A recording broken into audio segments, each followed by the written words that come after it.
behind me, which are located just a few kilometers. Okay, so I think we have a few more people in the waiting room. So I'm just going to admit a few more in. And it's just me from Level here today. So I'm managing the tech and I'll be introducing everyone. So you'll have to bear with me a bit if there is a bit of technical difficulties at any point. I'm just going to mute. And yeah, so for those who are joining, if you can just make sure that you're muted, that'll really help so that we can hear all the speakers.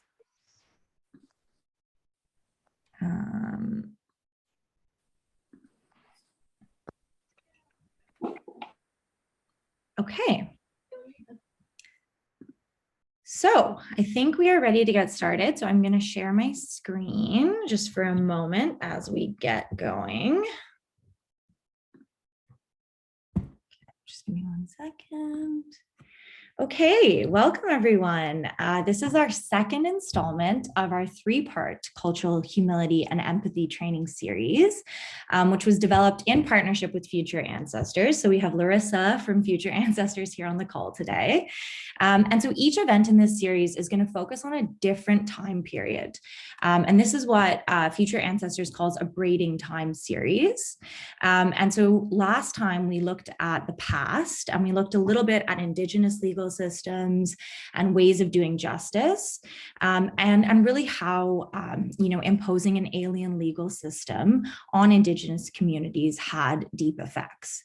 And today we're going to build on that discussion and we're going to be looking at the present. So we're going to specifically focus on systemic racism in the justice system and systemic inequities and the effects that this has on Indigenous communities. So I'll do a quick overview of our agenda, and I'm sorry that there's a mouse in the middle of the screen. I'm just trying to admit people coming in a bit later. So yeah, you'll see here, this is we're having a quick welcome from Level here, and then we're going to have a land acknowledgement, an opening song and prayer from Kim Wheatley, and then we're going to hear from Naomi Metallic about systemic inequality in Indigenous communities. That'll be followed by some anti-Indigenous racism training with Larissa Crawford from Future Ancestors, and after that, it's not noted on the agenda, but after that, we're going to have a short Q&A with both Larissa and Naomi. So during each of those presentations, I'll be monitoring the chat. And if you have any questions, you can just submit those into the chat. I'll take them down and we'll pose them at the end. And we'll have about 10 minutes for that portion. So yeah, we'll get started. I'm going to stop sharing my screen because we don't need that anymore. And we're going to hear from Kim first. So just give me a second. So for those of you who don't know Kim, she's been here with us at a lot of our events in the past. Oh, sorry, there's some sound coming. There we go. So for those of you who don't know Kim, I'll just do a little brief intro to get us started. So Kim and maybe her grandson, we're not sure, might be doing a little song because I know she's at her grandson's birthday today. But yeah, so Kim is an Anishinaabe ancestral knowledge keeper and traditional grandmother and a member of Shawanaga First Nation. Kim has 3 decades of experience as a multi-award-winning speaker, event organizer, author, and ceremonialist who has presented locally, nationally, and internationally on television, radio, in magazines, in newspapers, and in many books. She's committed to walking the road of reconciliation embraced by Canadians who really want to change lives. And we're so thrilled to have Kim here with us today. So Kim, if you want to take it away, I'm just going to spotlight you and I'll mute. Oh, me gwetch. That was such a beautiful introduction, Caitlin, and I'm so excited for everybody here today. I'm going to start in a cultural way, so I'm going to introduce myself. And while most of Canadians don't know our language, I think it's important, if we're going to talk about cultural humility, and that's what you're going to talk about today, we have to demonstrate a cultural foundation. And so part of that is speaking in languages that are ancient to these lands. And what happens is the ancestors step forward and they help to keep us buoyant and present and connected in it. They also take care of our hearts.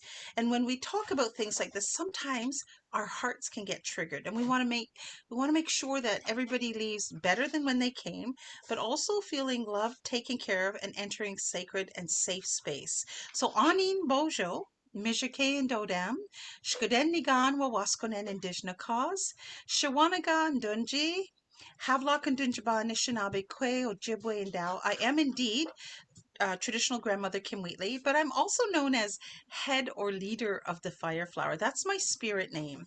And when I do that introduction, I'm inviting my ancestors to come and dance with your ancestors so that we can have this beautiful sharing, this relationship building opportunity to expand and grow into our fullest potential.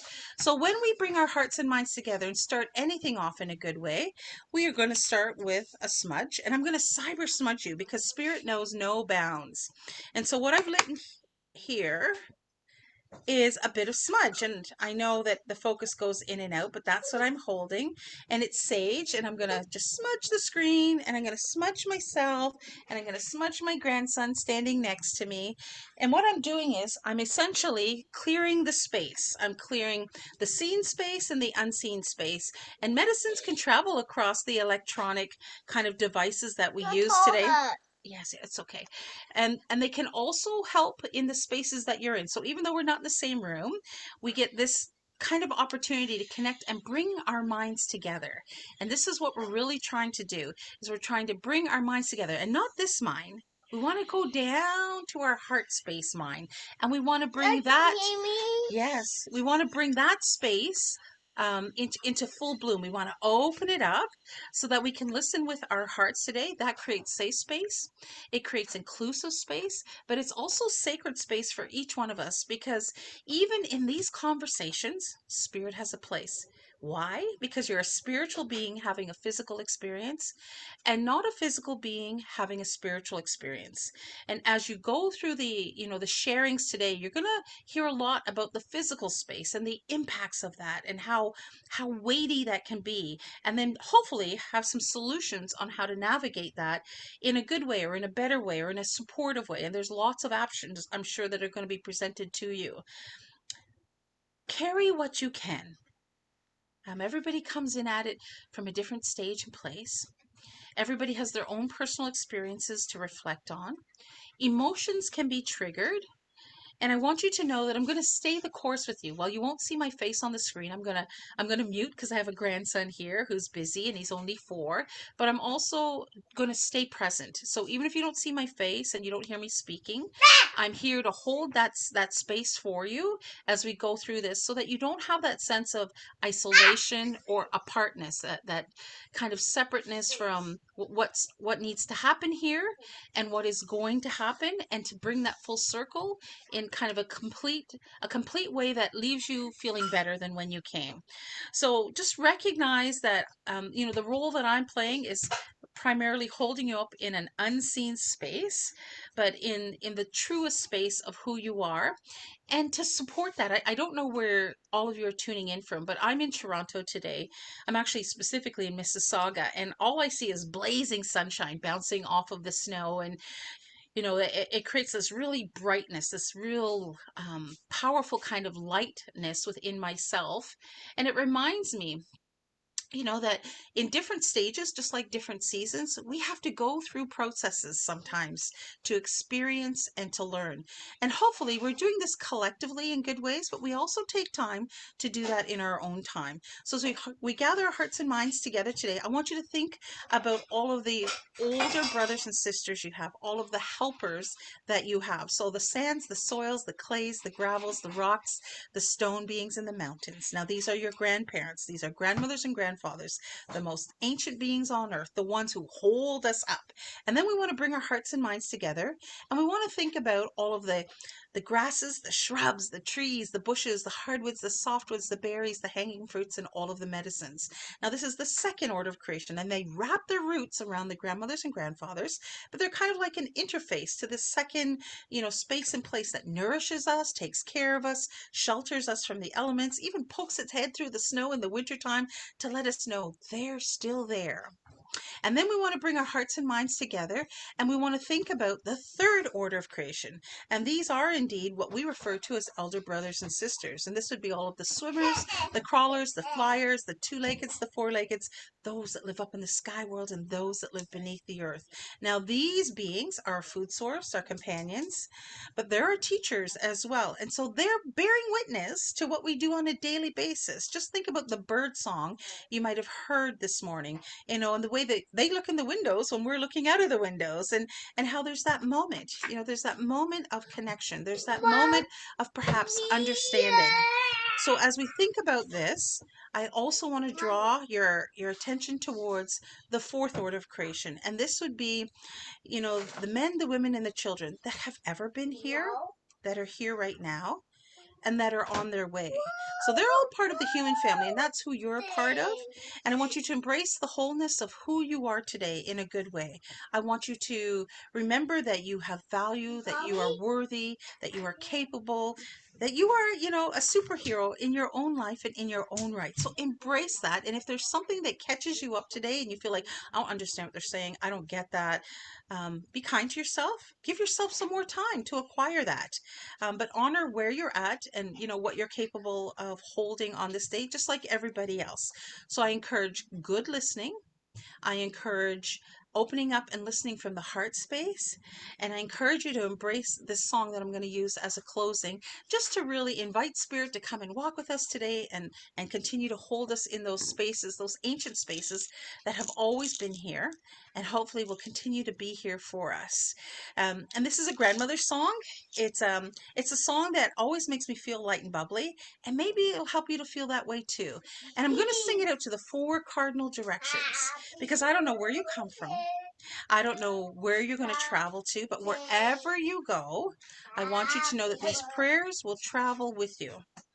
So this is a grandmother song, and I'm going to use my shaker, and let's see how it goes. We'll see what happens with the little one here, who might or might not pop in. He's singing the song we need to sing today, but we're not singing that one yet, that birthday song. Yo way higher, higher, way higher. Yo way higher, higher, way higher. Way higher, oh way higher, higher, oh. Yo way higher, way higher, high, way higher, high, oh way. Yo way higher, higher, way higher. Yo way higher, higher, way higher, way higher, oh way higher, highway oh, yo way higher, way higher, high, way higher, high, oh way, yo way higher, higher, way higher, yo way higher, higher, way higher. Way higher, oh, way higher, highway, oh, yo, way higher, way higher, high, way higher, high, oh, way, yo, way higher, higher, way higher, yo, way higher, higher, way higher, way higher, oh, way higher, highway, oh, yo, way higher. Way higher, high, way higher, high, oh, way. Miigwech, everybody. Have a great session together. Thank you, Caitlin, for the time and for the opportunity to share in a good way, with a good heart and a good mind. Thank you so much, Kim. It's always so wonderful to have you here with us. And I loved that song. And it's just a really great way to start off the day. Oh, and hello to your grandson. Hi. How are you? Okay, so we will continue. We're now going to hear from Naomi Metallic, who's going to contextualize the issue we're speaking about today in a bit more detail. And she's going to present on systemic inequities that Indigenous communities face. So we'll just introduce Naomi before she gets started. So Naomi is a Mi'kmaq woman from the Listaguch First Nation. She's an assistant professor and chancellor's chair in Aboriginal law and policy at the Schulich School of Law at Dalhousie University. She's also counsel with Birchall's LLP in Halifax, Nova Scotia. We're really thrilled to have Naomi here with us today to share a bit of research and knowledge with us. So thank you, Naomi. Take it away. Thank you so much. Wala liok. Deluizi Naomi Metallic, Listigush Leawi, Kadawigi Ekchibuktuk, Nucha Deluizi Benach Manny Metallic, Akin Kitch Deluizi Madeline Morissette, Wildasi Begisin Giskuk. I am, picking up on Kim's statement about how important it is to speak our language. I've been relearning my language, I guess, for the last 3 years or so. And it's very important to me to introduce myself in my language. So thank you so much for having me. And thank you, Kim, for just such a beautiful introduction to the day and bringing us together. Really appreciate that. So I'm going to get into my presentation now. Let me see. Okay, so here, let me just share my screen. There we go. Okay, I hope you guys can see it, and I'll try to keep my chat open over here in case. I know there'll be a question period after. And let me do this bigger screen. There we go.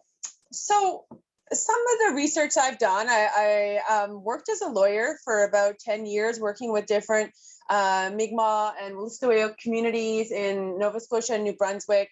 One of the things that pushed me to become a lawyer was, a law professor and write and speak more broadly on the topic I'm going to talk to you about, is a case that I had from 2011 to about 2015 when I was a youngish lawyer.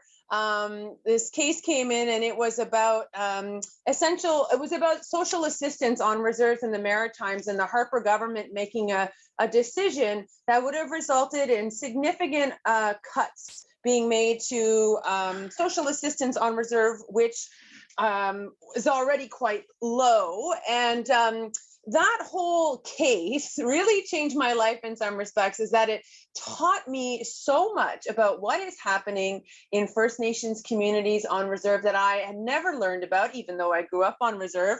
And so use my platform to teach about this topic and just learn, the pervasiveness of it.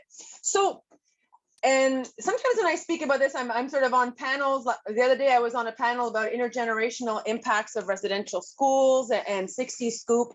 And a lot of this also touches on child welfare. But the point I like to make when I give this presentation is that often a lot of people think that the things that happened to Indigenous people happened in the past, that systemic discrimination that was faced happened in residential schools or as part of the 60 Scoop. But a lot of this is ongoing, and it is as a result of policy decisions made by both the federal and provincial governments. And this is ongoing.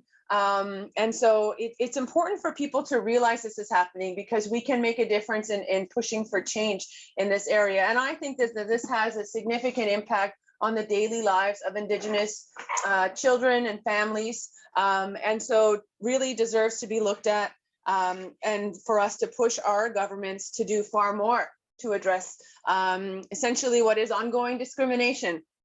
Okay, so this presentation really focuses on all kinds of different service areas. I told you that the case that I started working on involved particularly social assistance on reserve. And then I've also done a ton of work over the years now with child welfare, supporting Cindy Blackstock.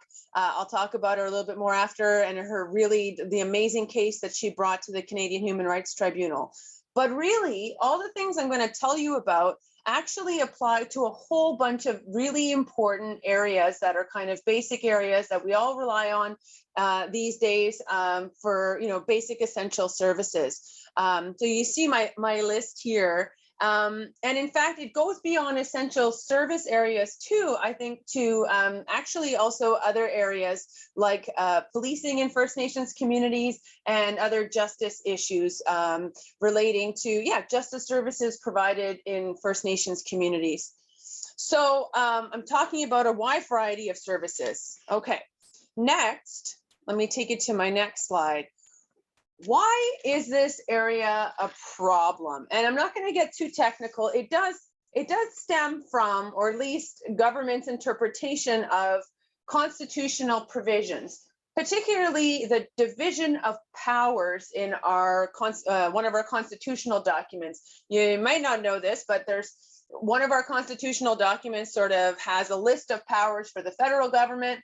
And one of those include, and this is fairly antiquated language because the document's from 1867, but it gives the federal government jurisdiction over, quote, Indians and lands reserved for Indians. But then there are a host of other service or jurisdictions that are listed for provinces. It's often interpreted by the courts to include, things like health services and social services and education. Those tend to be viewed as sort of provincial responsibilities, as well as administration of justice. But what has happened when it comes to Indigenous people, although the focus here primarily for me is on First Nations, but similar issues for Inuit and Métis, is that the governments have constantly argued over who has responsibility to provide basic services to First Nations and other Indigenous folks. And the Missing and Murdered Indigenous Women's Inquiry actually gave this a very specific name. They called it Inter-Jurisdictional Neglect. And that's when both levels of government neglect their obligations to provide basic essential services that they do to other Canadians. So they've argued amongst each other about who has to, both always blaming or saying the other one is responsible. And it seems to be that the reason for this has to do with governments not wanting the responsibility or the cost. My good friend Cindy Blackstock, who presents so many times in this area, I think says it in a really poignant way, which is that discrimination means when the government doesn't think you're worth the money. So it's, and another colleague of mine, Kent McNeil, comments on how this is actually quite extraordinary. Most of the time when you have provincial and federal governments and they're fighting because they want power over something. But this is the first time where both are like, no, neither of us want this. And so, yeah, he says in other division of power situations, you get the federal government and the provinces usually fighting one another for jurisdiction, each trying to amass as much authority as possible. But when it comes to a jurisdiction in relation to Aboriginal peoples, exactly the opposite phenomenon occurs. So let's unpack this a little bit more, and I'll try not to be overly technical in getting into this too much, but a little bit of the history is worth telling. Sort of the role of governments in general in providing sort of the basic services as we've come to sort of be used to it today, welfare, child welfare services, other services, that kind of started as a sort of more regular thing after World War II. And it had to do in part by, I think, changing sort of values around the social safety, creating a social safety net, people having basic human rights and rights to basic needs and services. Anyway, around the time this was happening and provinces were starting to deliver programs like social assistance, and even the federal government was starting to, create the EI program, the unemployment insurance program, it started to be noticed that nobody was providing services to First Nations people on reserve, who had been, largely ignored for quite a long time. Before this, Canada had provided little bits of support pre-war. They actually called them rations, but there was a phrase that an academic used, and actually is a great book that talks about the provision of basic services to Indigenous folks pre-World War II. But the phrase that a government employee used was enough to keep them alive. Just give them enough to keep them alive, no more than that. Anyway, there's a great book on that if you Google that title. But post World War II, when these services are becoming more common, what happens is it's noticed that First Nations are not receiving these services, and there's a parliamentary committee that is formed, and basically their recommendation is, wouldn't it be great if the provinces took care of this? We don't really want to take care of this, and maybe it's not a federal role. Why not see if the provinces will do that? And it was sort of in this thinking that around this time, and we see this a little later in the white paper, for those of you who are familiar with the white paper, but this idea that it would be great to sort of push First Nations into sort of the provincial mainstream and the federal government not to have obligations with respect to them. So without getting too technical, I had this Section 88 of the Indian Act. Basically, Canada tried to sort of arrange for the provinces to have jurisdiction over these areas and provide services over these areas by inserting this section in the Indian Act called Section 88, which allows provincial laws of general application to apply to Indians under the Indian Act. But the provinces said, nah, you can't do that to us. Like, you can't force us to provide services to First Nations. If you want us to provide services, you got to pay for them. And so there was this debate that happened. And so eventually the federal government got forced into having to try to negotiate with the provinces. And in most cases, provinces didn't want to pay for any services or even to provide services and be reimbursed. The only area where this happened, and it was because there was a lot, the social work sort of lobby at the time was really pushing for the application of provincial child welfare laws, which has a very sort of the history of residential schools kind of almost continued into the child welfare system. And this is, if you've heard the term 60s scoop, it was because around the 60s is when the provinces, in fact, agreed that they would extend their child welfare legislation onto reserves. And what happened at that time, and it was around the time that the residential schools were kind of winding down a bit more, but child welfare kind of became the new residential school, in that children were that social workers were entering into First Nations communities and almost scooping up babies on the slightest pretext, and children got adopted into the US and in other, often into non-Indigenous families, and often losing their identity and their connections with the community forever. And so this has been an ongoing problem. And so that happened in child welfare, but in other areas, like social assistance, education, other areas, most provinces wanted nothing to do with this. And so the feds ended up having to take this over. The one exception is Ontario. Ontario did sign an agreement, and this is still in effect, that Ontario plays a role and is reimbursed with respect to social assistance on reserves in Ontario. Anyway, getting a bit too technical here, but the problem is, so you see that even at the beginning of this, this debate between the provinces and the federal government back and forth, neither wanting that jurisdiction.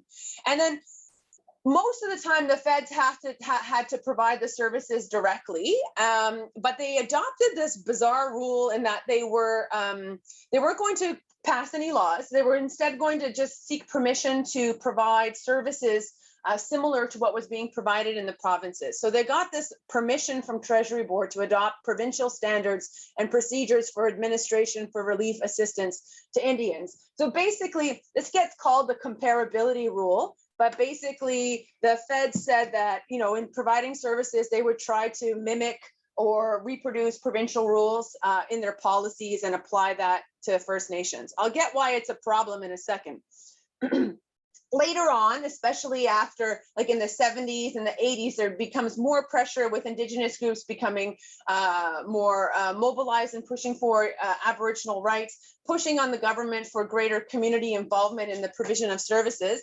And the federal government eventually, with this sort of pressure, the pressure is for more self-governance, but the government doesn't exactly give that. Instead, they agree to devolve some of these programs down to First Nations, but the devolution is with strings attached. And so the First Nations are the ones providing the services. They get funding from the government through funding agreements, and they hire staff in the community to provide these services. But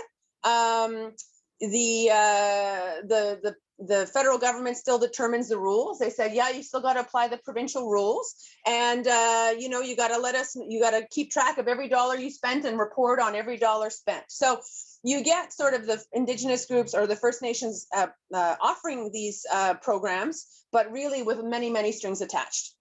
And I guess sort of the problems with that, and I've got a longer paper I can post in the chat after if you want to read more about this, but there's all kinds of issues with this that are really, really problematic.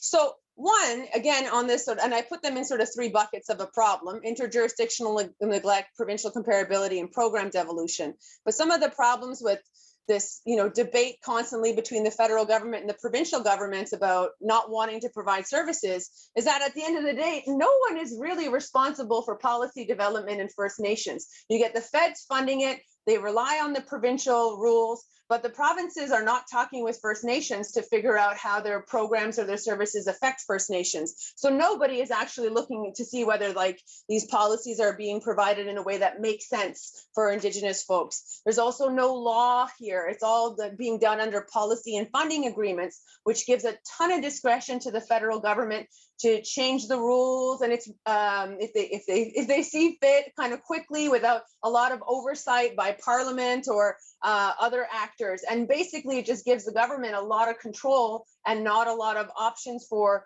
First Nations folks to challenge this or bring this to the courts. So there's an access to justice issue in how all of this is arranged.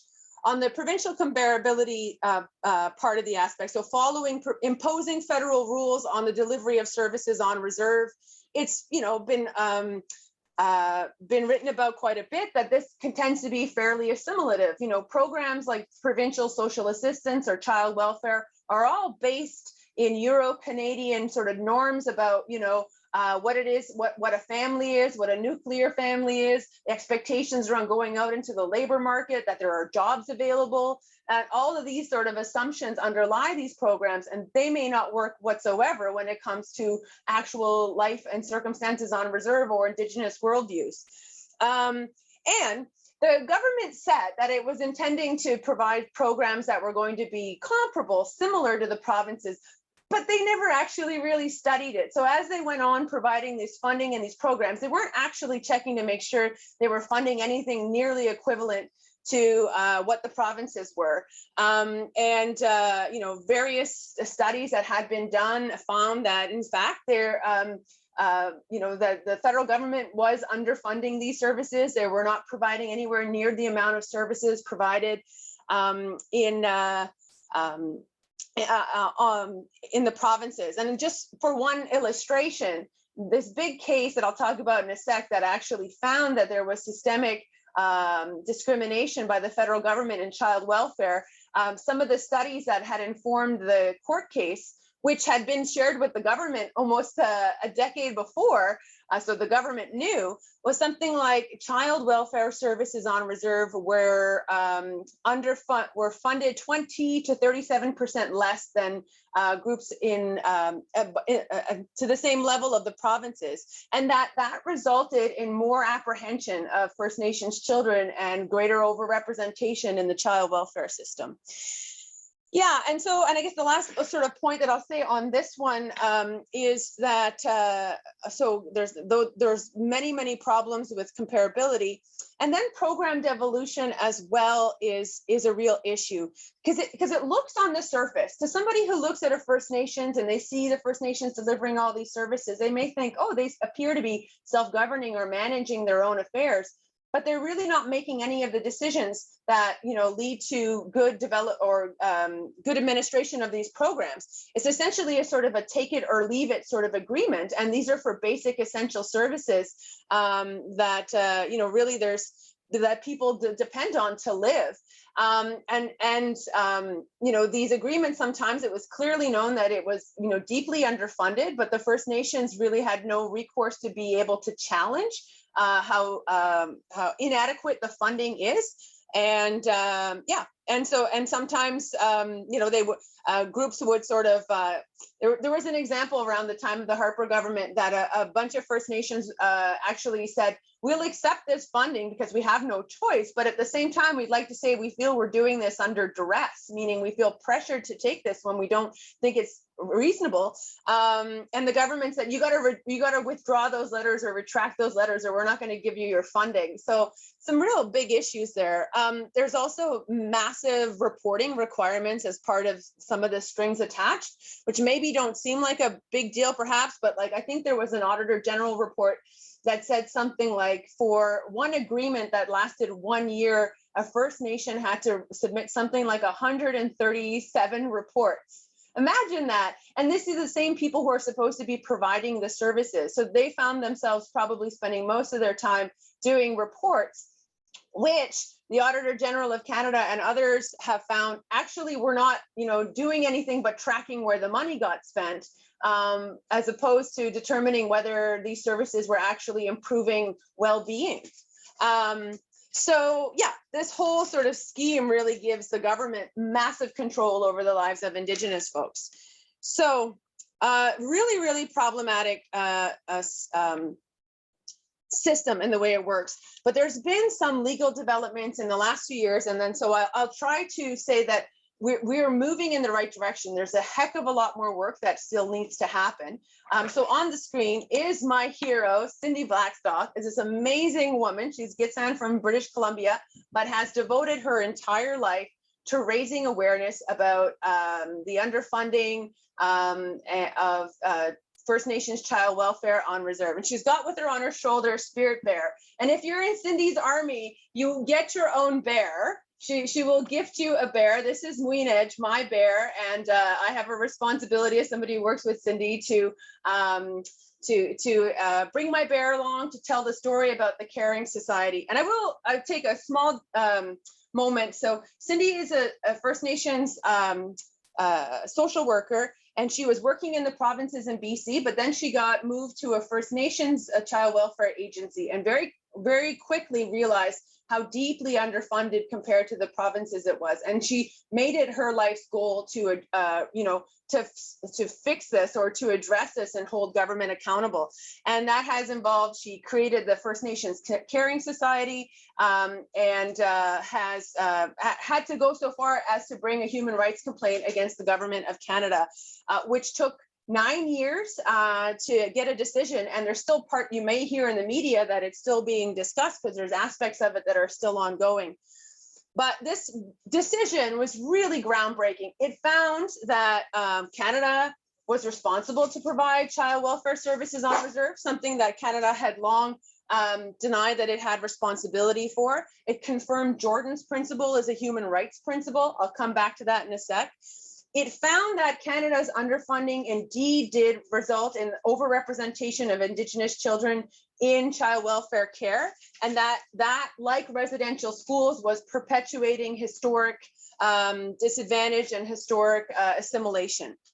And it said that Indigenous people are entitled to more than just, whatever it is the provinces do. First of all, they found that, the federal government wasn't even, meeting anywhere close to what the provinces were providing for similar services. But they said that's not the standard. The standard is that Indigenous and First Nations children and families are entitled to equality requires meeting their distinct needs, cultural circumstances, including cultural, historical, and geographical needs and circumstances. And that's really key. And there's still areas today where the federal government is still saying we're providing comparable services when they really ought to be providing services that meet substantive equality, meaning that meet the real needs and circumstances of Indigenous folks.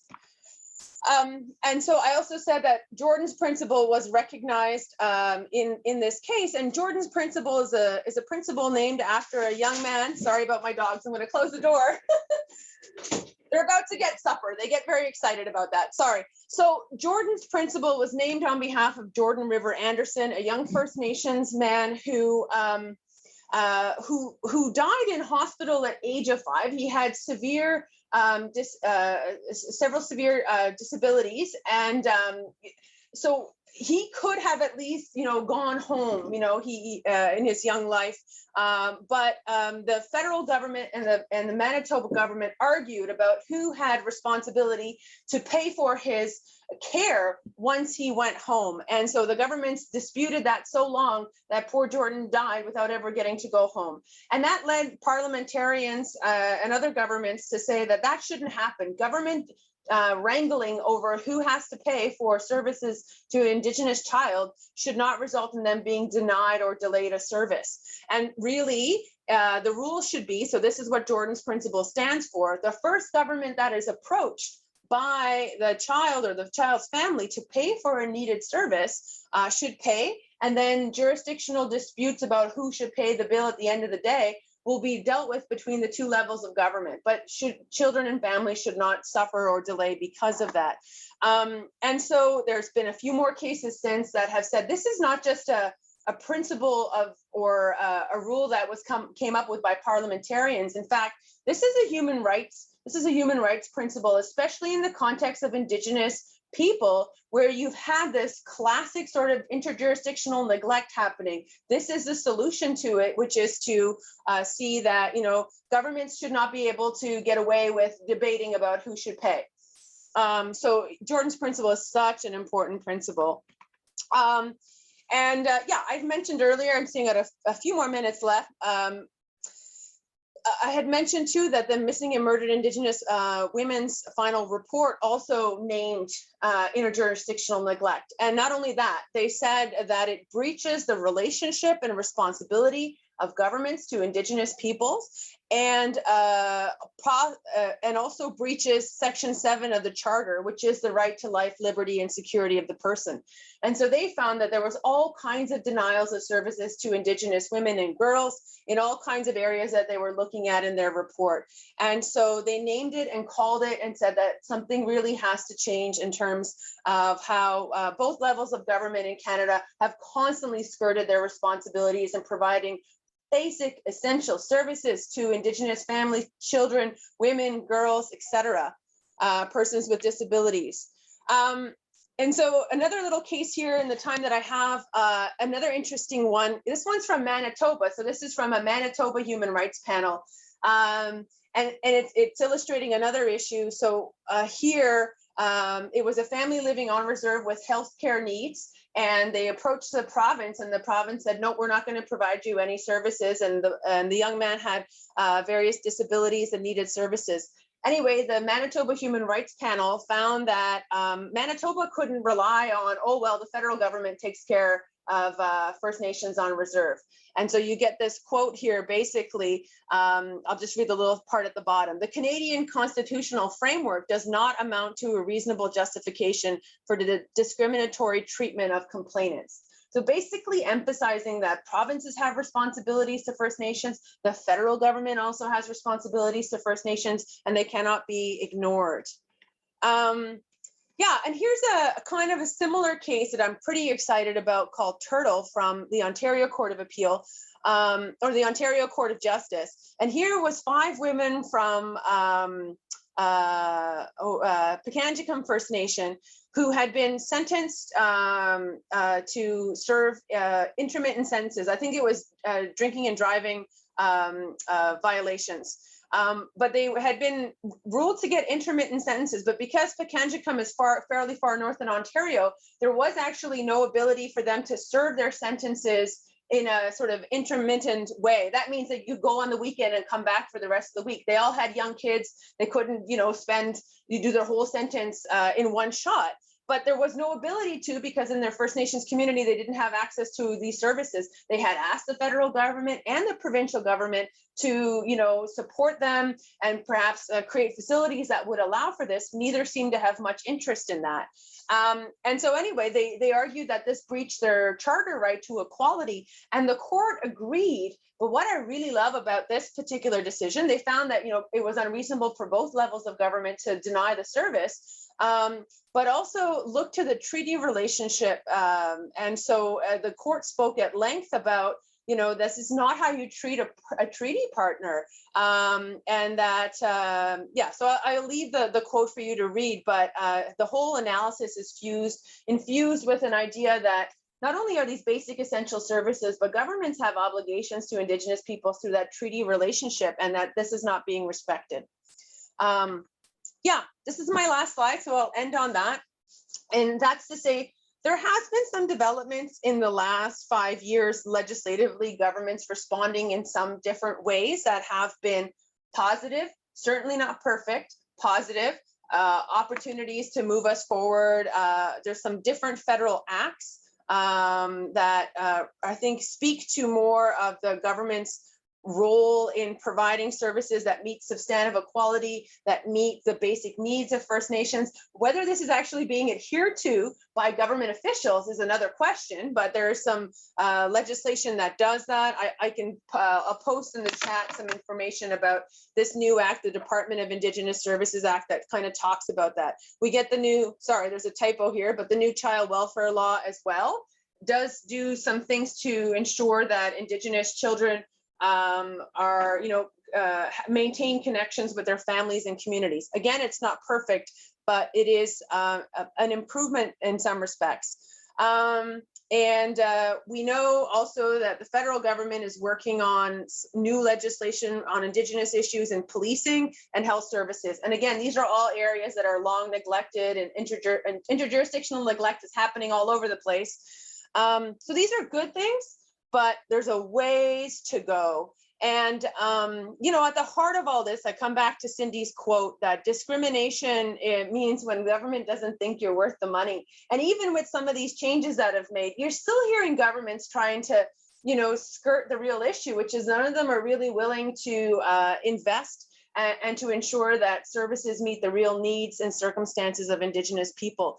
And they've gotten away with that. If it wasn't really for Cindy Blackstock's case and really people bringing these issues out in the open, really, we wouldn't be where we are, but there's so much further to go. But what we really need are more mechanisms to hold governments accountable to their obligations to Indigenous people. The courts are not an effective way. I mean, they have been, and human rights tribunals are, but I would say we need even more.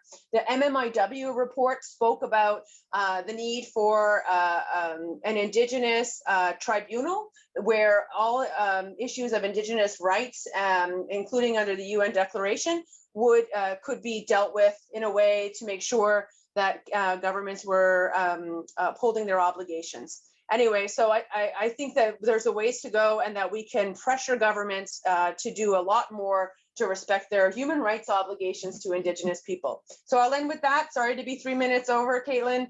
Sorry about that. No problem at all. That was so informative. Thank you so much, Naomi. I really loved the fact that you broke down the idea of interjurisdictional neglect in a bit more detail. That was really wonderful. I know it was a short time, but I'm glad we got that deep dive. And like I mentioned earlier, if anyone has any questions, we're going to be having a short Q&A period at the end. But now I'll just introduce Larissa, because she's going to discuss applying restorative anti-racist approaches to your role in the legal sector. She's also going to explore the topic of systemic racism in a bit more detail. So, Naomi contextualized this, discussed the issue at length, and talked a bit about, some of the facts and some of the cases that we see today. And Larissa is going to really take the concept of systemic racism and break it down for us. So I'll just introduce you, Larissa. Let me just add you to the spotlight so everyone can see you. So Larissa is a restorative circle keeper, published Indigenous and anti-racism researcher, award-winning ribbon skirt artist, and proudly passes on Métis and Jamaican ancestry to her daughter, Zaira. She is the founder of Future Ancestor Services, a youth-led professional services social enterprise that advances equity and climate justice through lenses of ancestral accountability and anti-racism. Larissa is a Cohort X Climate Justice Fellow, a Raven Trust Fireweed Fellow, Action Canada Fellow, and an awardee of Women of Influence's Top 25 Women of Influence. And I've had the pleasure of working with Larissa over many years, and I'm so thrilled to have her here today, and I can't wait for this presentation. So go right ahead, Larissa. Thank you so much, Caitlin, for such a beautiful introduction. I've loved working with you over the past couple of years. Naomi, I just want to express my appreciation for not only your presentation, but what you do. And I think it was reflected in the chat how so many of us here today just see the value of the work that you do, the unpaid labor I'm sure you've done over the course of your lifetime to get us to where we are today. So thank you so much, Naomi. And then Kim, I was also in the Fireweed Fellowship with Kenzo. Lovely. Thank you so much, Kim, for that opening song. And I'm looking forward to the closing song. So, naming systemic racism in the Canadian justice system. Let me start by introducing myself. As you can see, we're using 3 languages here. English, French, and then Michif Cree. So Future Ancestor Services, we're a trilingual organization, and we're increasingly building our entire team's capacity to speak Michif Cree. I'll go here first. Pensez there's a craftish kashin Calgary New Ken Pini Femi Penitengweshin Pi Jamaica Nuikon. Bonjour, bon après-midi, je m'appelle Larissa Crawford.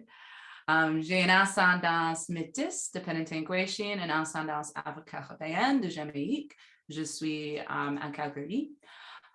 Et si vous voulez faire des questions en français, des commentaires en français, s'il vous plaît, faites-le. My name is Larissa Crawford.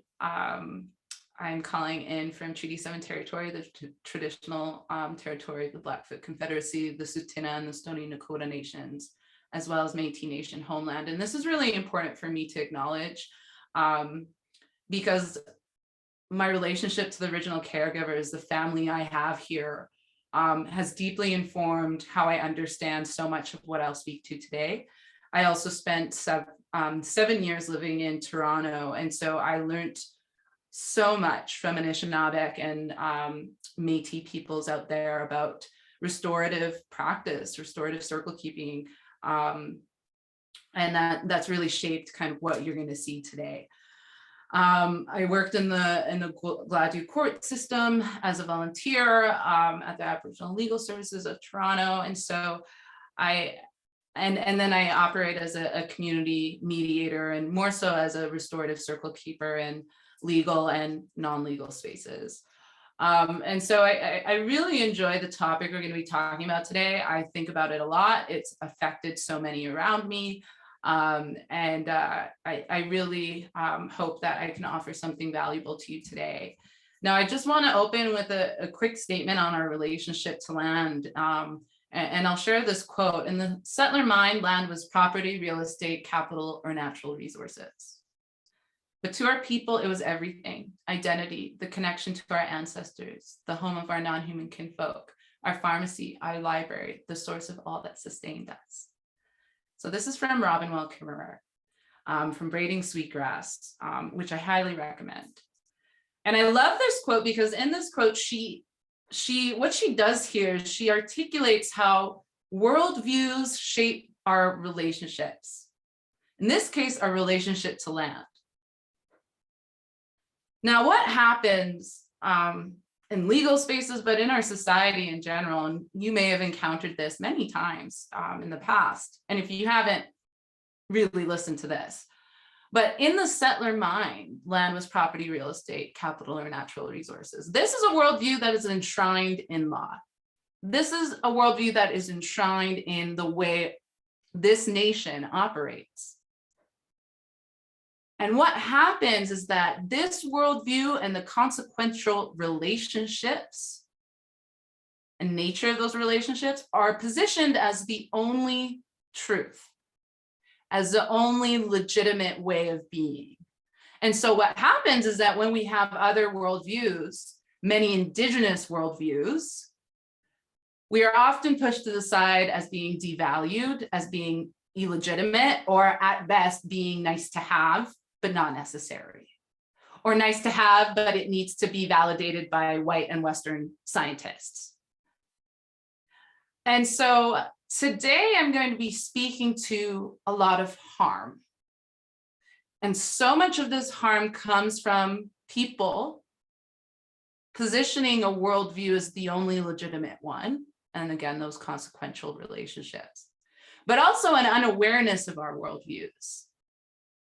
And a resistance to accepting that our worldview may not be, and the consequential relationships may not be the most important in a given space at a given time.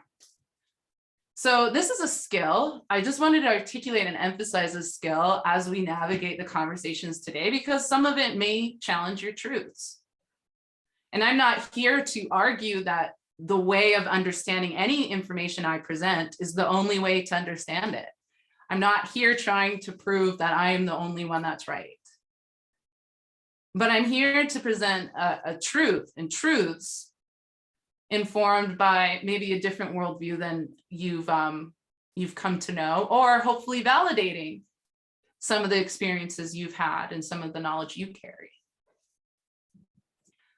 So just a really quick note on Future Ancestor Services. We're Black and Indigenous owned, youth-led professional services social enterprise. So we work a lot in legal spaces, but we also work a lot in every kind of sector, from law firms to publishing houses. We work with every federal ministry in Canada in some capacity, but we really focus on nonprofits and grassroots-led organizations as well, to ensure that our work is rooted in the needs, the current asks, and the experiences of the communities we all belong to. We're all youth, we are all Black, Indigenous, and or racialized, and we are all disabled and neurodivergent. And so it's a unique group, and this is a second installment of kind of this Braiding Time series. So y'all get a couple of us from our team in the spaces that we'll share. Today, I'm going to be speaking to our relationship to the present, particularly with regards to systemic racism. So how does systemic racism manifest today in the context of the Canadian justice system? And what is our role in maintaining and dismantling it? So that's really what I'm going to focus on today. We're going to kind of work through 3 pieces. I'm just noticing now my numbers are off. And maybe I'll say it at this point. I'm recovering from a brain bleed from last year. And so my typing, and you might see some typos in the slide deck, that's just with how the brain bleed has affected my brain. I was also in the hospital a weekend with COVID, and then all last night because of a 2nd-degree burn in a very inconvenient place on my bum, fireplace. But you may see that I'm just shifting. I'm quite uncomfortable right now. I'm processing a lot of pain right now. So again, just be patient with me, and please just try to forgive the typos you're gonna see. But today we're gonna start with examining racism and the application of law. I find it very enlightening to look at law within within society, because what we find through this section is that there are so many elements that influence the way law is applied, that illustrates and highlights that it is not enough to just talk about law. So we're gonna focus on that in our first kind of section. Our second section is going to be exploring a bit more of a conceptual understanding of systemic racism with a couple different metaphoric and then concrete facts and knowledge. And then we'll wrap up with exploring our role in systemic racism. So this has been, what will share here is very empowering, at least it was for me, to understand the agency we have in both contributing to systemic racism and then dismantling it as well. Because if we acknowledge that we can contribute to it, that means we can also acknowledge that we can dismantle it. And so I'm going to really speak to the individual agency we have and the individual impacts we have when we gather many individual actions and we start seeing statistical barriers being created. So that's really what we're going to cover today. Now, I will note we likely will go over time by 15 to 20 minutes. And so I'm just highlighting this session is being recorded. So if you aren't able to stay with us for the full time, no worries. Please just, you can refer back to the recording for the content that you missed, but it would be lovely if y'all can stay for the session. Okay, so I'm just going to explain really quickly. Last session, y'all talked about restorative practice and restorative justice. And so definitely go watch that recording if you haven't accessed it already. That was delivered by Samantha Matters. But I just want to bring this back because this is how this session is structured. And I just want to position the restorative approach that we're using. in first acknowledging harm. So in this first section, we're going to be talking about the harm and looking at a pretty concrete case study. Taking accountability in systemic, right? In the second section, we're going to be speaking quite a bit to the accountability we have to using a systemic analysis when talking about racism and discrimination, especially in the legal spaces. And then committing to restorative actions. That's what's informed the last section, where we speak to our individual agency, but where I will also go over some really concrete kind of tools, mechanisms that we can use to collect data for systemic analysis that is required when, again, talking about racism or discrimination. And then throughout all of this, I'm talking about relationships. It's so important as we say we're using a restorative approach, we're honoring Indigenous ways of being. Well, honoring relationships and speaking to harm, speaking to agency, speaking to history, speaking to the present as relationships is one way that we can start to shift our understanding and the way we think about phenomena like, again, racism, workplace discrimination. And I guess that's one more point. I'm going to be focusing quite a bit on law and the application of law, but also on what happens in the workplace. So I'll be speaking to that as well, especially in a legal context. I want to foreshadow this question because this will be coming up in the third section as we kind of wrap everything up. And the question is, if you choose, please share any examples of barriers that you have witnessed, experienced, or upheld in the legal system and the workplaces. What was done to resolve or to hamper the resolution of harm? So I just want to foreshadow this question so that you can kind of think about that as I go through the concepts, as I go through explaining kind of the context of this question. But so you know that that's coming, and if you would like to share, to think of that as we go through today. Just a quick note on the slides. Please just make sure that if you do use any of the content in the slides, that you just send us a quick note and that you use hyperlinked citation when you share anything from this deck. And then finally, acknowledgement of trauma and content warning. This is especially important for the next slide in the next section. I will be speaking to lateral violence, state-sanctioned violence. I will be speaking to colonialism. I will be speaking to harm and violence explicitly enacted on Indigenous women and children actually in this next section. So I want to recognize that many of us are experiencing trauma both collectively and or personally. And that if you do need to remove yourself at any time in this space, to know that that's not a reflection of your commitment to the content or your peers, and that it will not be viewed as such. So I just want to offer this in advance of the next section that I speak to. So how does racism in wider society influence the application of law? I'm a history nut. I love history. And understanding the past and understanding what's happened before allows us to see how these legacies are living legacies. And so I'm going to go through a bit of a history. I'm going to marry the history with the present by the end of this section.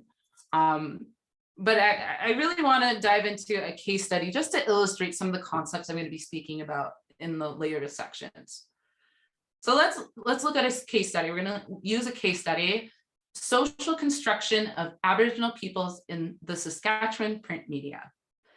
So this was written by Crystal Lynn in 2002 out of the University of Saskatchewan. And it's a thesis where she looks at hundreds of newspaper articles. And she analyzed, and her thesis is, how is the notion of Aboriginal people socially constructed in the print media? So that's what she's looking at in this case study. It's over 100 pages, but amazing, comprehensive read. And it's quite illuminating what she finds in this paper. She finds that generally, the news media shapes and reports on Indigenous people as being problematic, having problems ourselves, causing problems for non-Indigenous people, disproportionately reported on with regards to crime, disproportionately having their race named in a crime. So for example, you very rarely see a white perpetrator cause this crime, but you will almost always see a Black or Indigenous perpetrator cause this crime. And so there's a special emphasis on their race and the problems we carry and the problems we give, and the kind of contributions we make to general society. What she found is that race is socially constructed to demonstrate that, she demonstrates that media discourse shapes Indigenous race in a very regular and patterned way, and that we are positioned as being a socially acceptable explanation for social problems. That's big. And that is dangerous, especially considering context. So the passing of the Great Race, I'm going to shift avenues for a second. Passing of the Great Race. Madison Grant's celebrated work in his times. So he wrote in the 20th century, so mostly in the early 1900s. He wrote the book, The Passing of the Great Race. And this was dangerous in many ways. But what it did was really push Canadian society towards an understanding that we could be improved, especially with regards to criminality, by encouraging reproduction among certain groups and discouraging and limiting production among others. What he had argued in his book was that many good white Canadian stock were lost in the Great Wars, and that Canadian society was now at a point of we could crash and burn with all of these non-white immigrants here and less good white Canadian stock. This is what he argued. And he argued for negative eugenics. So it's a form of eugenics that discourages and decreases in decreasing the procreation of individuals and groups who are viewed as having superior or undesirable characteristics and genes.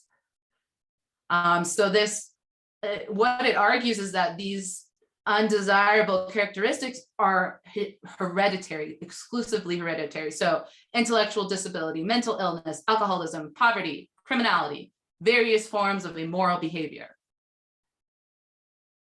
So let's take a moment. We have print media, the passing of the Great Race, which is fueling this eugenics movement in Canada.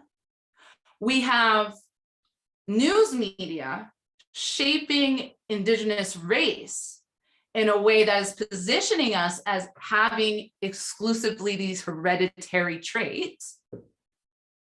And then we have a social consciousness that is now growing to accept the fact that certain people have a right to procreate and certain people don't. And a quick note, Nellie McClung was one leader in this movement. We are taught in our education systems to celebrate her as a pioneer hero, but she was a leader in the racist campaign for eugenics and the way that Indigenous women and non-white women compromised Canadian society. You're going to see a link to a research post that we've shared before on specifically Nellie McClung and her role in this. Now, this is important to note. As social consciousness is shaping, as these beliefs and attitudes become ingrained in people's worldviews and truths, we see it starting to shape political ideology. And as such, we see this trickle down into sterilization laws in Canada. So we have the problem being shaped by news media. We have the perceived solution being shaped by quote unquote thought leaders, eugenicists. That's a solution. And now we're having the consequence of this solution enshrined in law. Alberta Sterilization Act, we had from 1928 to 1972. I want to highlight here that that's not really history. My mom was 1 year old when this ended. British Columbia, 1993, that was 2 years before I was born. These acts were in place. Now, it's not to say that the laws themselves explicitly said sterilize Indigenous women. It doesn't say that. But in the application of these laws, and if you want to think of how many people are involved in the application of these acts, we have not only legal professionals, but we also have hospital and healthcare staff. We also have policing involved. We also have social services involved who are making decisions on who should be sterilized, who has a right to reproduce. Now, Indigenous peoples represent between 4 and 5% of the general population in Canada. Now, on paper, over 25% of those sterilized under these acts were Indigenous, but many Indigenous researchers argue that the likelihood of that percentage being grossly underrated is very high. Now, this is concerning. These were violent acts because this is not only an assault on current generations, but this is erasing future generations. Again, nowhere in these laws did it say specifically target Indigenous peoples, but through the application of law, through the beliefs and attitudes that were shaped and are shaped in our general society, we see the application of that law having a racially charged and disproportionate impact. Now, I said this isn't exactly history, and that's very much the truth. There are too many cases to count. Well, there aren't, but there are so many cases where existing cases, and if you look at the slide notes, you'll see more information about that. I don't want to dive too much into the specifics right now, but if you want to see some more information and some more kind of cases where the sterilization of Indigenous women is being brought to light and is where we're seeking justice, you can definitely check out the notes. But this epidemic of sterilization, especially of Indigenous women, two-spirited and non-binary people, is very much our reality today. And comes in different forms. My fertility was and is very much compromised because of the racism I've experienced in our Western healthcare system, and being denied services and being given the wrong services to a point where I now carry several pelvic diseases and where my fertility is very much compromised. I have friends as young as 21 who have shared their stories about being forcibly sterilized in hospitals in Canada. This is very much our reality. And we can put together all the laws and all of the policies that we want that say the right things, but it is not enough to take that out of context of societal beliefs and attitudes and the lack of accountability measures in place to monitor that, as Naomi explored in her presentation.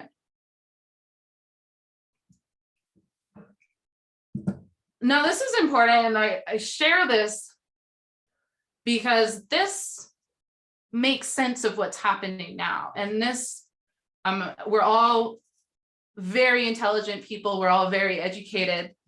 Or I don't want to assume that we're all institutionally educated, but we all carry some sort of education. And I think it's just so deeply important that we all do invest that time and energy in understanding history and in a different way, understanding the actions and inactions of our ancestors, collective, the original caregivers of the land, the settlers. Because what this helps us do is it helps us position, okay, our actions and inactions have consequences on the future, just like our ancestors' actions and inactions have shaped our present. And when we understand that causal relationship, we're better positioned to understand how we need to move forward and how we need to position our actions and inactions in a way that shapes a more just and sustainable future for present and future generations.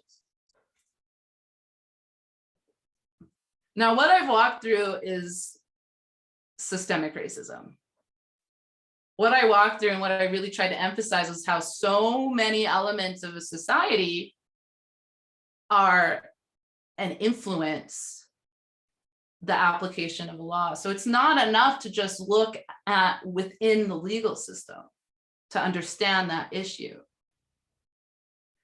Now I'm going to dive a bit more into the conceptual, the bit more clinical language of systemic racism. So it occurs when an institution or set of institutions working together creates or maintains racial inequity. Just because an organization or individual upholds systemic racism and barriers does not mean they're doing so intentionally, and doesn't mean that everyone is a racist. But there's a difference between intention and impact. We can acknowledge that we aren't intending to be racist, that we aren't intending to cause harm, and we can still acknowledge that we have a harmful impact. Both can be true at the same time. And systemic racism, if we are to acknowledge our roles in this, requires us to understand this. We could be unintentionally contributing to it, but we can also acknowledge that it is also true that we are having a harmful impact. So in terms of defining systemic racism, I just want to highlight here, I worked at the Ontario Anti-Racism Directorate for some time, and in university and then as an advisor. And I really want to just bring this here, a better way forward, Ontario's 3-year anti-racist strategic plan. I had a role in collecting data and creating this, and then as an advisor, part of my job was applying this within Ontario government. Now, I am not impressed by any means by the application of this plan, by any means. I'm not impressed by the political messaging. I'm not impressed by any of that. But what I trust about this strategic plan was the process through which it was created. I will give them this, the team that created this strategic plan is very diverse in both race, experiences, and education. But also that this strategic plan was created specifically for the context of what is currently Canada, which is actually kind of hard to find. A lot of anti-racism that we have here in Canada is imported from the States. And so what the researchers did who created and who held community and focus groups, what they did in this strategic plan was they created definitions that are responsive to the legal, cultural, historical contexts of what is currently Canada.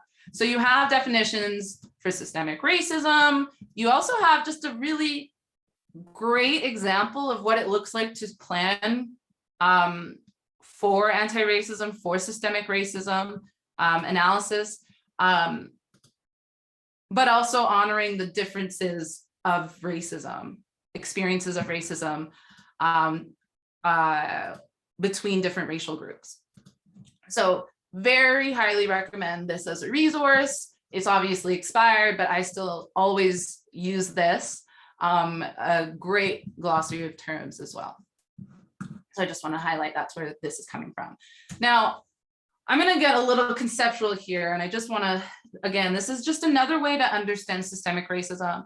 And I hope here especially that if you have a really solid understanding of systemic racism, this is hopefully maybe a different way of explaining it that you may find useful when confronting ignorance and racism in your day-to-day lives.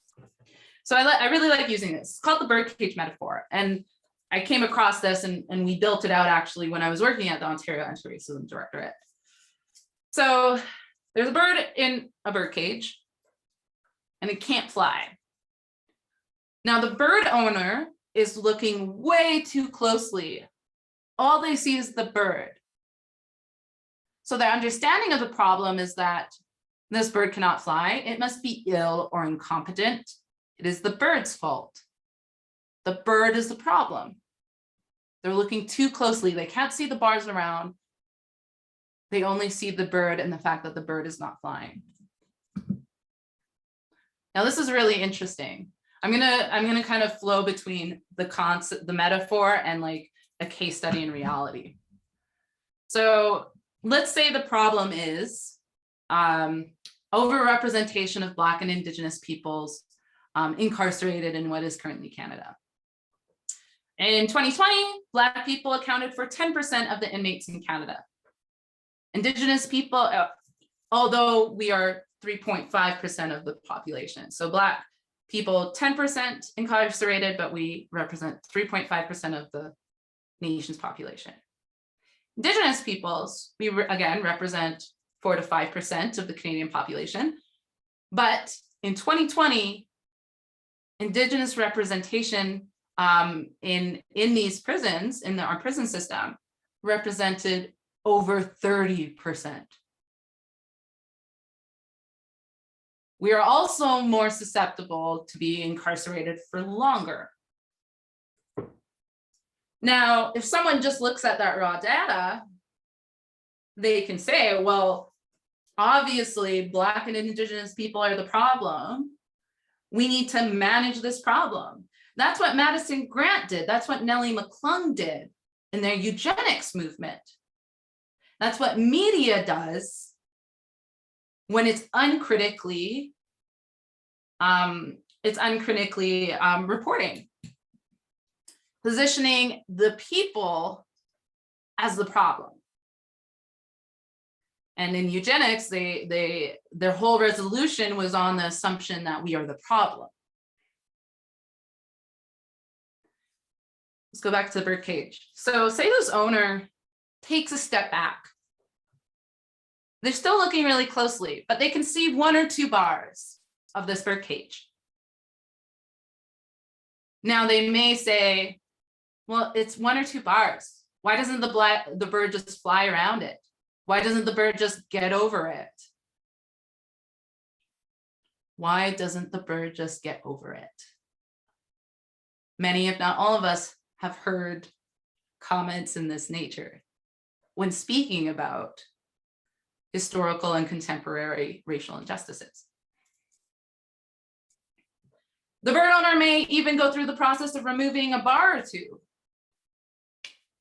and sees maybe the bird still does not fly, affirming their assumption that it is the bird that is the problem. Now, see, this is the failing of a lot of diversity and inclusion efforts, where we only see or focus on 1 bar, expecting it to resolve the problem in its entirety. But often what happens when we only look at 1 or 2 bars, when we only look at 1 or 2 issues, most often we're actually treating the symptoms of a deeper root cause. So let's say that someone looks at the problem of overrepresentation of Black and Indigenous people who are incarcerated, If we use a rung analysis, if we only think of one or two things, if someone just kind of looks at that and say, oh, okay, well, there's an issue in a lack of representation in legal education and legal professions of Black and Indigenous people. And again, your notes section is full of data. And I might even just present with this for right now. It's full of data. So we are heavily overrepresented in the prison system, heavily underrepresented in the classroom and law firms. Law Society of Ontario in 2020 found that of the 55,000 lawyers in Ontario, 3% were Black. And Black, Indigenous, and racialized lawyers are also represented when it comes to higher level position of higher level positions in law spaces. 7.8% of law partners were Black, Indigenous, or racialized in 2020. So yeah, this looks like an issue. And say different committees, different universities, say we all put in a big effort to get more Black and brown people into legal professions and into legal schools. There we go, we're good. But it's not affecting the incarcerated rates. We did our job. Why aren't they reflecting different behavior? Why aren't the stats changing? This happens too often. And again, this is one of the huge failings of diversity and inclusion and equity work. In many contexts, equity is seen as the end all be all. Diversity and inclusion, we get a program in, we raise up the representation. We've done our job, that is it, we are there. The problem though is that we are not addressing why we needed to do that work in the first place. And that's what's often missing. That the question of, well, why did we need to do all this diversity and inclusion work? Why is there an overrepresentation of white people here?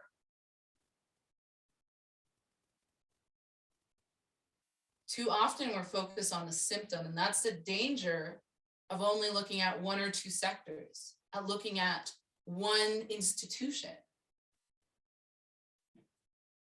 We only see one or two bars. When the issue is that it is a whole bird cage where many bars are connected and reinforcing one another. So when we use a systemic analysis, when the bird owner takes several steps back and can see, oh, there's a bird cage there. That is why the bird was not flying. When we take that systemic analysis, we can see, oh, there has been chronic underfunding in their communities that has consequences on access to legal education. Oh, we're only promoting open positions in very selective places. Oh, you know what? The bar exam is inherently racist. I'll even dive into this a little bit more. So I'll share it here. Again, I'll bring up the notes. But when we even think of why we have this lack of diversity, has a lot to do with our healthcare systems, the history of residential schools, access to education, access to internet, and Canada's digital divide. But it also has to do with what's happening in these education systems. Now, the bar process and the bar exam as we know today was born out of racial gatekeeping. Licensing was virtually unregulated. Up until Black people, Indigenous people, immigrants started applying for bar admission in the late 19th century. Only then did we see the modern bar exam emerge. Now, it's less racially explicit than it used to be, but it is still grounded in that idea of racial gatekeeping. And we see the consequences, as we've said before, in the lack of diversity in legal professions and education. Now, this is also a deeper issue when we think about the amount of resources in both time and money that we require in order to successfully pass these bar exams. And if you want to explore more about what's happening, especially in Canadian education systems, especially in universities, the equity myth, this is written by several of my most cherished mentors. They did a very comprehensive analysis of racism in education system, in our universities and education systems in what is currently Canada. If you're looking for raw data to make the argument, this book is the book you want. It was published in 2018, I believe, but still very, very, very relevant. I've included the link in your slide notes as well. So what you saw here was how when we stepped back, when we took a systemic analysis to understanding the problem, our understanding of the problem changed, and therefore our resolutions change. And it's so important to use a systemic analysis because it gives us a contextual understanding where we are better positioned to address root causes for an issue, instead of only treating the symptoms and calling it a day. What's also important about using a systemic analysis, systemic barrier analysis, is that no incidence of racism or discrimination is a singular incident. None, not a single one. And I explained this and I talked about this in that first case study, how media, how education, how print, how popular culture shapes beliefs and attitudes. And the thing about beliefs and attitudes is that they are systemic. And what happens when someone is being racist or discriminatory? They are acting on beliefs and attitudes. So what that means is that other people, given the same context, could be and are acting on those same beliefs and attitudes and causing harm. It's never an incident of one bad apple, never. And there are things we can do to address this, but it starts with acknowledging that. Now, if we had all the time in the world, I would love to dive into anti-racism right now, but we don't have all the time in the world. But what I want to do next is just highlight our role in maintaining and dismantling systemic racism. Because there's one thing, it's one thing to understand this, to understand what a systemic analysis looks like, to understand all the data and all the research that explains what systemic racism is. It's another to actually understand what the individual's role is in all of this. And that's one of, I think, the biggest challenges with talking about systemic racism is acknowledging where we have agency and where it's too big to deal with. It's why it can feel so overwhelming sometimes. So my goal in this last section is to just illustrate the ways we do have agency, and not for the purpose of blaming individuals and individualizing people for collective societal issues, but to, again, highlight the agency we have to address this seemingly and realistically mammoth issue and system. So that's my intention with this next piece. This is a way of thinking about systemic racism that has really, really, really helped me move from understanding the problem to doing something about the problem. And it's what has helped our entire team work with over 300 clients in doing this work as well. So I'm going to walk through this. We can see barriers created at a number of different levels. We can see barriers created through individual actions and the compounded impact of individuals acting on beliefs and attitudes that are systemically taught to us. We see barriers created within institutions that are inherently and sometimes explicitly racist, or that cause harm by not accounting for what's happening outside of the institution. And that brings us to the system piece. No institution, no individual exists outside of an ecosystem. And what systemic analysis and what systemic racism speaks to is the importance of understanding, acknowledging, and addressing the ecosystem within which we occupy, within which we exist.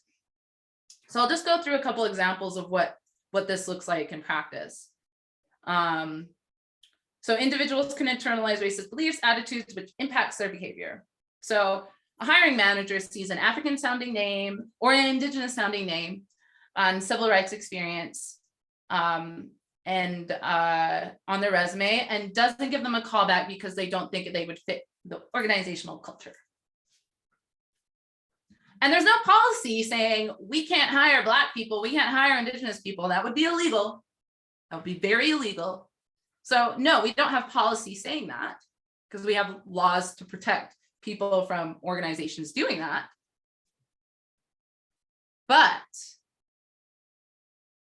if the environment is created in a way where there is an absence of accountability mechanisms, where there's an organizational culture that empowers, enables, or enables this kind of behavior, well, then we're going to start seeing statistical barriers. And that's what happens. In 2016, at University of Toronto, some research came out where they were looking at job applicants and whether they use or whether they whiten their resumes or not. And over a quarter of respondents that identify as Black, Indigenous, or racialized admitted to whitening their resumes because they recognize it gives them a better chance of getting a callback. Now, this is not unfounded in research. Another study, and this was during, this is coming out of 2016, but again, still very relevant. It's a very interesting study, actually. What they did, a group of researchers, they sent out applications to organizations, to corporations. And what they did is they sent one application with a racialized name and experience that racialized them. Racialized is to assign a race and the stereotypes associated with that race to someone. So Black Law Student Society, this kind of experience was added to the application. Now they did another pool of applications where they took those applications, they took out the experience, so they had less experience, and they gave them an Anglo-Western name. So the same applications, one has less experience, but presents as white on the application. Sent it out to businesses. Now, those who got a call back, about 10% of those people who were racialized in their applications got a call back.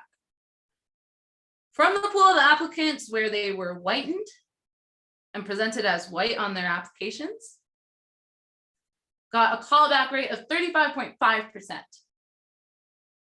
So their research found that an applicant who presents as white on their resume is 25.5% more likely to get a callback.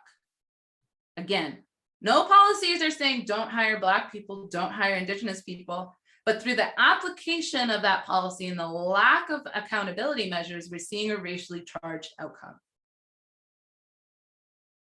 Now, we also see this within an institution. We can see racism come out through the policies. For example, the hiring policy rates an applicant's publications in prestigious Western journals higher than public education journals. This is a big one. One of my mentors and who had a role in writing this book, Dr. Lauren Foster, he's done some really interesting work at York University. And some of his research has found that a reason why Black and Indigenous professors were not being tenured in universities was because of the rating system that the university uses, where because of this rating system, white professors were beating out Black and Indigenous professors for African studies, Indigenous studies programs. What was happening was that, again, this gets back to worldview and what is regarded as value and qualification, assigned much more value to much more inaccessible Western publications, not only for academics to get published, but also for access, where it's now being published in textbooks that cost $300 or pricey monthly subscriptions. What his research found was that disproportionately Black and Indigenous professors and academics were falling out, not because they were less qualified, but because they placed value of work in more community-based public education research, where the peer review happened within community. He himself had over 200 publications and research projects, but by the way that their hiring policy was structured, he would be beaten out by plenty of white academics for an African studies course. Now, what he also found was that Black and Indigenous researchers and academics were disproportionately focused on this because government and social services are disproportionately neglecting our community's needs. And so our research and publications fill the void that other communities have filled by government and social services. And that brings me into the systemic pleas. When we take an understanding that, for example, a Black job applicant has poor public transit access, which is, again, enshrined in research. David Hilchansky out of University of Toronto in 2019 published damning research on the segregation of Toronto, which is more segregated than many cities in the States. But what his team did was they put the segregation of population by race in communities, then income, lower incomes aligned with the Black racialized communities in what is in Toronto. And then he overlaid the public transit system. And what you saw was a disproportionate amount of reliable transit and accessible and less expensive transit concentrated in dominantly white communities. And as you reach the peripheries, the outskirts, I guess, of that, in more racialized communities, you see a stark decline of access to public transit. And again, in your notes, you have a link to all that research that demonstrates that. But that's so important to acknowledge, because if an organization is only thinking about themselves, maybe they do address that one policy. But what about other policies that penalize lateness? That's going to disproportionately affect the people who have less reliable to public transit, where it's more commonly late, more expensive, or more commonly canceled. Just a really quick example of that. So what I wanted to really illustrate here is, one, individuals, we saw here 25.5% more likely to get a callback if you present as white on your resume. That is the compounded consequence of individuals being pressured to, being enabled, or maybe unknowingly acting on beliefs and behaviors. Now, sometimes this is a consequence of organizational culture. But what we see here is that the actions of individuals is compounded into statistical data, or into statistical barrier. When we see institutions contributing to, again, the dominance of whiteness in education spaces, we need to recognize that these policies don't write themselves. These policies don't approve themselves. What this illustrates is the agency an organization or institution has to address this. And when it doesn't, we see how an institution can contribute to the statistical barrier that we see in, for example, lack of representation in education. So I hope that these levels of barriers kind of help you think of maybe systemic racism differently. But also, I really hope that this illustrates kind of the role that we can play and the role institutions play in contributing to systemic barriers. And again, I find it very empowering when we understand that, when we understand how we contribute to, because if we acknowledge that, we must acknowledge that we can also dismantle these systems. Now, at this time, I know we're over time. And so I'm going to save this until the end. So during the as we close off in a couple seconds, if you'd like to share this, please do. But also, if you'd like to ask any questions for either Naomi or I or Kim, you'll be able to do so at that time. But I just want to highlight here just some concrete data collection tools for systemic barrier analysis. I always like leaving the audience with just concrete steps that you could take to do what I'm talking about. And so systemic barrier analysis, I'll just really high level go over what I've put here. Compensated working groups and collecting that data, understanding how different processes impact people differently. And I worked with a law firm, a very, very big law firm, where before we came in, they had all of this survey work led by Black lawyers within the firm, and with Black lawyers and staff within the firm. And what they found was so much valuable information of not only how the organization functions, but how the processes beforehand mean that these applicants are coming in with a different level of access, with a different level of privilege than other lawyers. And that can shape the way that the law firm operates. And so this was a really key kind of tool. Formal mentorship avenues, something that they found in these surveys, and something that's definitely iterated and articulated by many Black, Indigenous, and racialized lawyers and professionals in the spaces, is that there is a deficit of mentors and mentorship opportunities, which directly relates to one's success in the legal profession. And so an absence of formal mentorship avenues and putting it on the lawyers or the students to find their own mentors and connect on shared relationships and shared interests.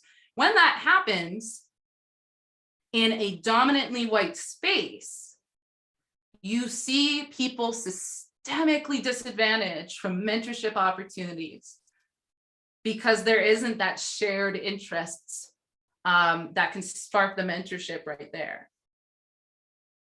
Again, there's further data and further information on this, but I'm just doing a very high level. Collecting race-based data when asking for feedback or reviews. This is key. Future Ancestor Services, we always ask this because we present information that is very challenging to some people. That challenges their truths in a way that they often respond with white fragility and internalized racism. So when we're asking for feedback, we want to know that. We want to know and contextualize the feedback, because we may get just horrible feedback. But if we can see where this reviewer is coming from, we're better able to contextualize that feedback. And it definitely helps me when I'm supporting my team members when they are experiencing the consequences of white fragility and where they are put in a position where they have to consider their entire value. It's okay to ask these questions in an appropriate way. And I'd love to talk about race-based data collection for all this time, but the Ontario strategic plan is very great for that. It speaks to race-based data collection and actually the law around it too in Ontario. Finally, comprehensive conflict resolution, complaint processes, and policies that protect the complainant. This is a really key tool to gather information about barriers experienced within and outside of an organization. And it is also a really key piece around retainment so that you can collect that data. I left my last employment situation because I didn't have access to this when experiencing racism, ageism, and ableism at the last organization I worked with. I couldn't address it.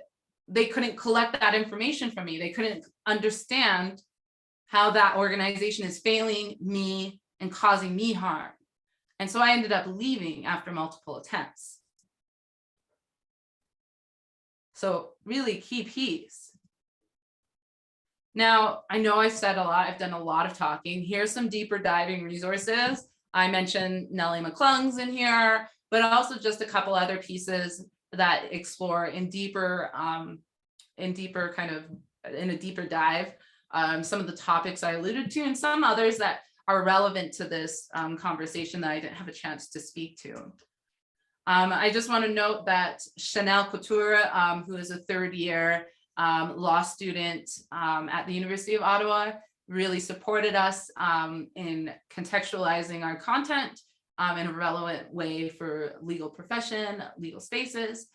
So Chanel Couture is also someone you can reach out to for our services. But I just want to, as I wrap up, just kind of go over really high level. We talked first about looking at how so many other aspects of our society influence the way law is experienced and applied in what is currently Canada. And it's so important to take that historical and ecosystem context when we're thinking about that. Understanding systemic racism. So we went over kind of the concept and why it's so important to use a systemic barrier analysis. And then finally, we just explored and contextualized how we contribute to those barriers. And then at the very end, in those tools, exploring ways that we can dismantle those barriers. So I hope that flowed well. Now that makes sense. At this time, I know we're over time, but I'm happy to stay for the next 10 minutes. If someone has any questions, reflections. If not, Caitlin, I'll let you kind of transition to Kim for the closing, but I'm done all my presenting. Again, I'm sorry we didn't get much time to chat, but I'm happy to stay on longer, either before or after Kim's closing, to address any questions. Thank you so much, Larissa. That was so wonderful. I just wanted to say a massive thank you to both you and Naomi for sharing such engaging and impactful presentations today. And I can see some feedback in the chat that people are feeling really, really inspired by what you've presented today. So thank you so much for that. If anyone has any questions, like Larissa said, please feel free to ask them now. And if not, I'll have Kim join us to close us off.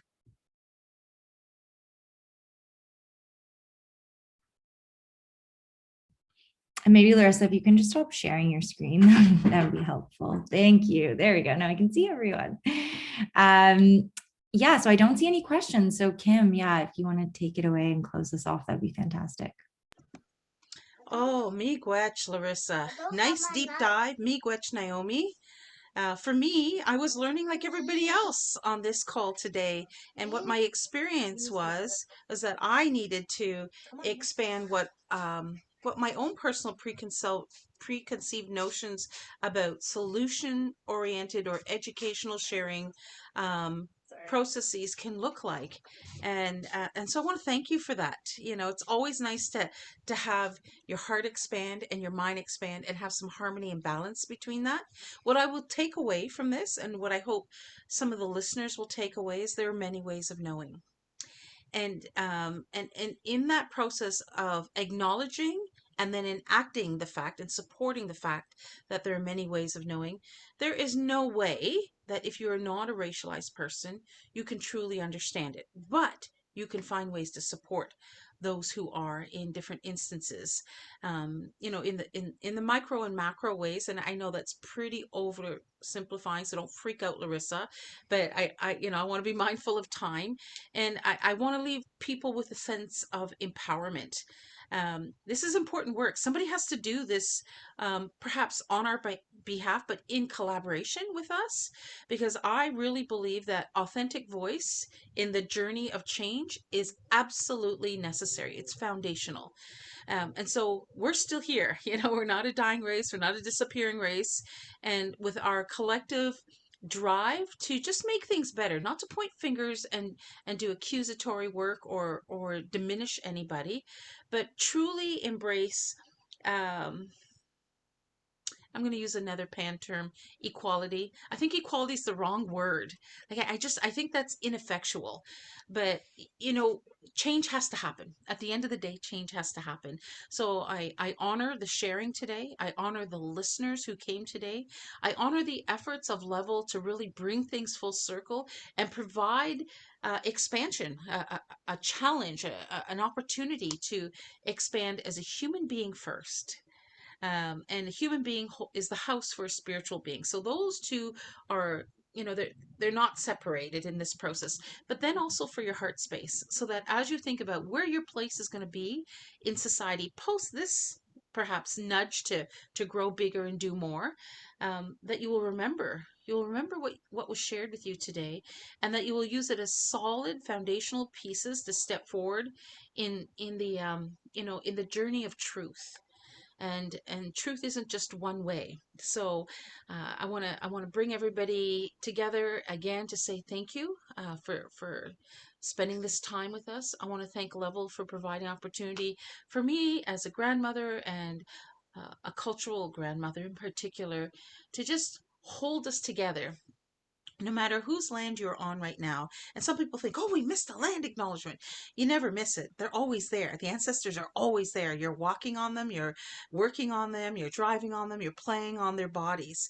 So, you know, if you're aware that you're on the land, you are connecting and you know, doing some sort of connection that's really important, and that's the purpose of land acknowledgements. But for me, it's about human relationships and non-human relationships, and finding balance and harmony between that, and not getting stuck in the mortar of colonial constructions. Right, there are other ways to think about things, and Canada needs to grow. It needs to grow better. It needs to do better, and it can be better. And I'm going to be an eternal optimist and see the glass half full, and know that these changes are coming. Sooner is better, but as long as they're on their way and we continue to plod towards that in meaningful steps forward, then we're doing all that we can do at this time. I'm going to close with a song, because I opened with a song, and that's the universal language, by the way. It's also the healing that I want to insert in today's experience, because if you were triggered, um, you know, find ways to support yourself and honor that, and figure out why. Like, maybe deconstruct that triggering. Why did you feel like that? And know that it's okay. So find safe spaces, maybe to dialogue about that, or, you know, journal about it, draw about it, sing it away, whatever it is. But know that our efforts were really to try and send you off better than when you came. You know, there's lots of kin in the non-human world that hold those spaces for us, and they open an opportunity for us to seek solace in them, to seek understanding, to seek connections, and to honor in a with an attitude of gratitude, I'll say, to, you know, to accept that. but we have to give them permission. We have to give them permission, to come and support us. And so I want to call in the beautiful spirit of the buffalo. Now, the buffalo has this big hump on its back, and in our teachings, they say that's a sign of power. He's got great power. But what's important to know about a buffalo is every part of their body was medicine for us humans. We're the children on this planet, and they sacrificed everything, all of their relatives, for our well-being. And at some stage, there was a great harm done to them. So I want to thank them for their sacrifices. I want to thank them for their continuing existence and teachings that we can still learn from, and the kind of the restorative justice that they deserve rather, in their kind of reclaiming space and place. Yeah, they are powerful, like you, like me, like us. And so I'm going to sing Buffalo Song to close us out, again to the 4 cardinal directions, just to send you off in a good way, with a good heart and a good mind. And here is cheers to superhero-dom. You are a superhero. You are a change maker. So remember that and do what you can. Yeah?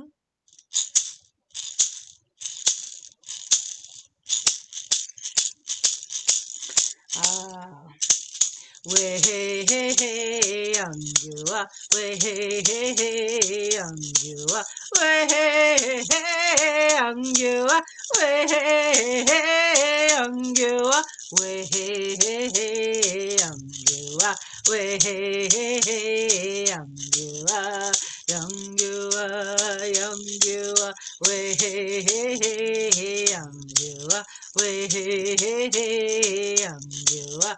Way hey hey angua, way hey hey angua, way hey hey angua, way hey hey angua, angua angua, way hey hey angua, way hey hey angua, way hey hey angua, way hey hey angua. Way hey hey hey angua, way hey hey hey angua, angua angua, way hey hey hey angua, way hey hey hey angua, way hey hey angua, way hey hey angua, way hey hey angua, way hey hey angua, angua angua. Oh, peace of mind, good long life, and good health wishes to each and every one of you. Miigwech, miigwech, miigwech. Be well, everybody. Thank you so much, Kim, for closing us off and bringing the event full circle. That was really wonderful. And thank you to everyone for being here. As I mentioned in the chat, the recording will be available. We'll pass it to you by email. It'll also be on YouTube. But just thank you so much. I'm really, I feel like this was such an impactful and engaging and informative event. And I can tell like everyone in the audience feels the same way. So thank you so much. Bye, everyone.